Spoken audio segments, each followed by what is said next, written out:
Hello everyone, welcome back to our channel. We are back with Puja special vlog. আজকের ব্লগে আমরা তোমাদের সাথে শেয়ার করব কালী পুজো। তো আজকে কি ছিল? ফলহারিণী কালী পুজো। তো আজকের ব্লগটাও সেটাই নিয়ে, ফলহারিণী কালী পুজো স্পেশাল ব্লগ। আজকে আমরা যাব একটা ইনভিটেশনে যেখানে ফলহারিণী কালী পুজো হচ্ছে, আর আমরা এখন বেরিয়ে পড়েছি সেখানেই যাওয়ার জন্য। আর সেখানে গিয়ে আমরা কি করলাম, কি খেলাম, আর কালী পুজো কিভাবে এনজয় করলাম সেগুলো জানতে হলে তোমাদের কি করতে হবে, কমপ্লিট ব্লগটা দেখতে হবে। আর এই যে এখন আমি পৌঁছে গেছি আর যেখানে ইনভিটেশন সেখানে। চলো তাহলে দেখাই ওখানে আমরা গিয়ে কি করেছি। আর এই হলো গেট, এখানে আমরা ঢুকে একটু এখানে শিব পুজো করা হয়েছে, আর এখানে সব খাওয়া দাওয়ার অ্যারেঞ্জমেন্ট করা হয়েছে। এই আমি উঠে পড়লাম সিঁড়ি দিয়ে, আর আমি পড়েছিলাম কি সেটা তো তোমরা দেখতেই পাচ্ছ। অবশ্যই জানিও কমেন্ট বক্সে আমাদেরকে কেমন দেখাচ্ছিল। তোমাদের এখন দেখাই মায়ের অপরূপ রূপ। ফলহারিণী কালী পুজোর শুভেচ্ছা সবাইকে।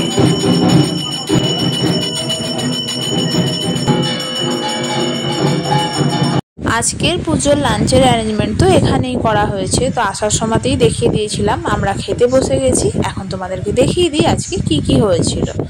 খিচুড়ি হয়েছিল, তার আগে জলের বোতল দিয়ে গেছে, আর তার সাথে ছেঁচড়া বা শাক তরকারি। এটা খেতে কিন্তু দারুণ হয়। তো আমরা খাচ্ছি, গরমেও ভিডিও করতে আমরা ছাড় দিচ্ছি না। আর তারপর চলে এলো ভেজ ফ্রায়েড রাইস, আর তার সাথে কাশ্মীরি আলুর দম।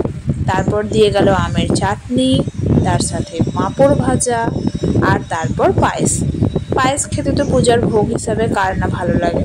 পায়েসটা হয়েও ছিল বেশ টেস্টি, আর দিয়ে গিয়েছিল গোলাপ জাম। খাওয়া তো হয়ে গেল, বাট আজকের অনুষ্ঠানের হোস্টের ওয়াইফকে দেখাবো না। হোস্ট ভীষণ বিজি, তাই ওনার ওয়াইফকেই দেখিয়ে দিলাম। আর উনি ভীষণই সুইট একজন পার্সন। আর এই যে আমি এখন বেরিয়ে পড়লাম বাড়ি যাব বলে। তার আগে একটু তোমাদের দেখিয়ে দিই, এই বাড়ির বাইরে মানে যেখানে পুজো হচ্ছিল তার আউটসাইডে ওনারা অ্যারেঞ্জমেন্ট করেছেন, ফাংশন হবে ইভিনিং থেকে। আমাদের থাকার ইচ্ছা আছে, বাট এতটা দূরে আমাদের বাড়ি থেকে যে আমরা থাকতে পারি না। এখন বাড়ি ফিরছি, আর তোমাদেরকে আমি একটু ইনফরমেশান দিয়ে দিই ফলহারিণী কালী পুজো সম্পর্কে। জ্যৈষ্ঠ মাসের অমাবস্যা তিথিতে ফলহারিণী কালী পুজো হয়। ফলহারিণী কালী পুজোর দিন যদি কালী পুজো করা হয় বা মায়ের কাছে অঞ্জলি দেয়া হয়, তাহলে জীবনের যত দুঃখ দুর্দশা কষ্ট আছে তার থেকে মুক্তি মেলে, এরকম কথিত আছে। আর এই পুণ্যতিথিতেই স্বয়ং শ্রীরামকৃষ্ণ মহাদেব দক্ষিণেশ্বরে সারদা মাকে দেবী রূপে পূজিত করেন। তিনি মা সারদার পূজা করেছিলেন ষোড়শী রূপে। আজও এই পুণ্যতিথিতে বিভিন্ন মঠে দেবীকে ষোড়শী রূপে পুজো করা হয়।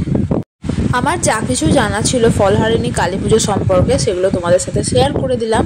আর আজকের ব্লগ এখানেই শেষ, দেখা হবে পরবর্তী ব্লগে। Well, this vlog is over here. See you soon with travel special vlog series. Till then, stay tuned. Take care. Bye bye. Joy Ma Kali.